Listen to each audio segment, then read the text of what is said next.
Привет, друзья! Вы на канале Лепка Хоррор Шоу. Я надеюсь, вы уже посмотрели ролик, где я слепил фигурку бабули Гренни.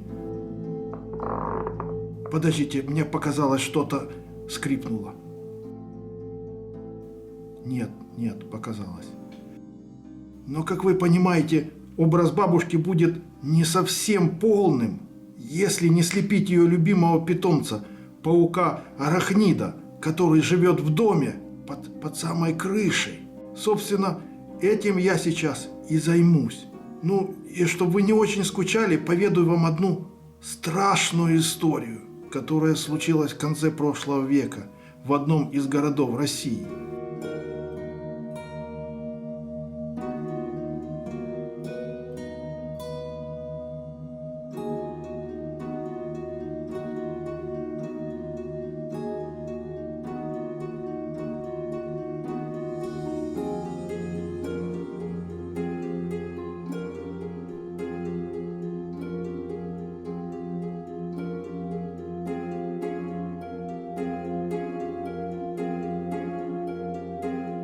В один из дней в полицию поступил звонок о том, что в лифте одной из многоэтажек нашли мертвого мужчину.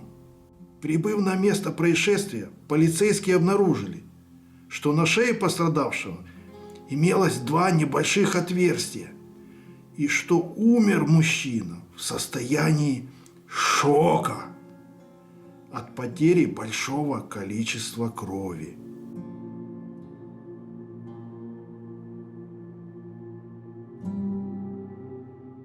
Однако около погибшего не было обнаружено ни единого пятнышка крови, а также отсутствовали чьи-либо отпечатки пальцев или признаки взлома.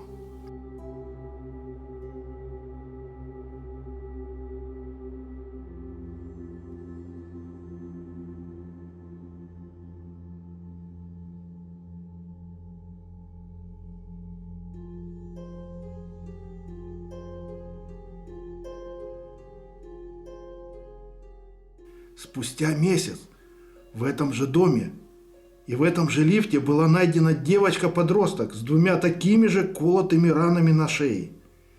При обследовании было обнаружено, что у нее было на литр или на 2 меньше крови, чем нужно.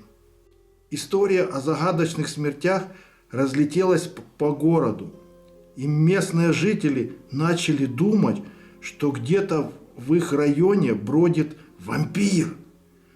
А жители печально известного дома перестали ездить на лифте и ходили пешком даже на 10-й этаж.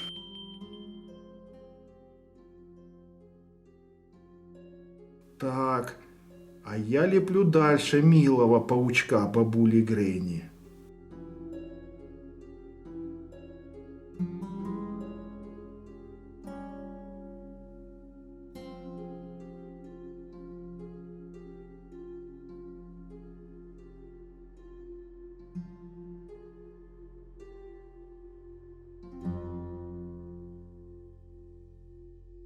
Ну а полицейские тем временем принимали меры, чтобы раскрыть эти 2 преступления.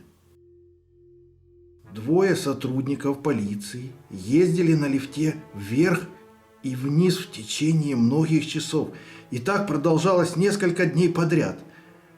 И вот в один из дней произошло нечто странное. Лифт внезапно затрясся и остановился. Свет в лифте отключился, и полицейские оказались в полной темноте. Пока они доставали фонарики, они услышали, что по крыше лифта кто-то бегает. «Может быть, это крыса?» – предположил один из полицейских и направил фонарик вверх на крышу лифта, откуда были слышны звуки. То, что полицейские увидели, повергло их в ужас. Из дыры в крыше лифта на них смотрело 8 блестящих глаз волосатой головы размером с кулак. Один из полицейских от ужаса увиденного метнулся назад и уронил свой фонарик. В внезапно наступившей темноте существо быстро спрыгнуло в лифт и приземлилось на лицо полицейского. Оно вонзило свои клыки в его щеку. Второй полицейский на какое-то мгновение был парализован от ужаса, но затем вытащил свой пистолет и выстрелил. Раненый паук, оставшийся без одной из своих 8 лап, метнулся назад в отверстие крыши лифта и исчез. Правдива ли эта история? Скорее всего, нет, но все же помните, что ходить пешком – это гораздо полезнее, чем ездить на лифте. Ну, а я продолжаю лепить милого паучка бабули Гренни.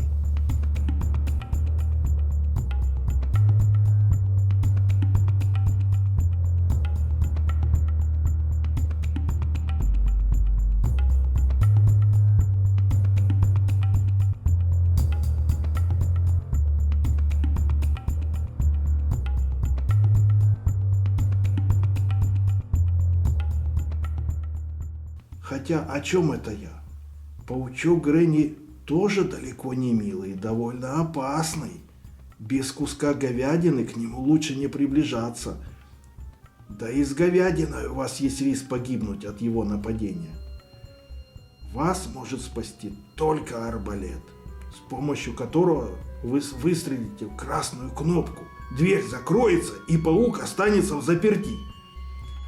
Но глядя на это существо в моих руках, его, конечно, лучше держать за дверью. Да простят меня владельцы и любители пауков. Продолжаю лепить любимого паучка бабули Гренни.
Ну что ж, питомец Гренни готов. И на мой взгляд, он получился довольно реалистичным и, можно даже сказать, симпатичным. Да простят меня все, кто страдает арахнофобией. Но что ж, друзья, надеюсь, вам сегодня не было скучно. Я сумел пощекотать ваши нервишки. Скажу вам по секрету, дальше будет еще интереснее. Поэтому не забудьте подписаться и нажать на колокольчик. Прошу прощения, но мне пора. Надо бежать в магазин за террариум. Все-таки паучку там будет комфортнее. До встречи, друзья. Пока-пока.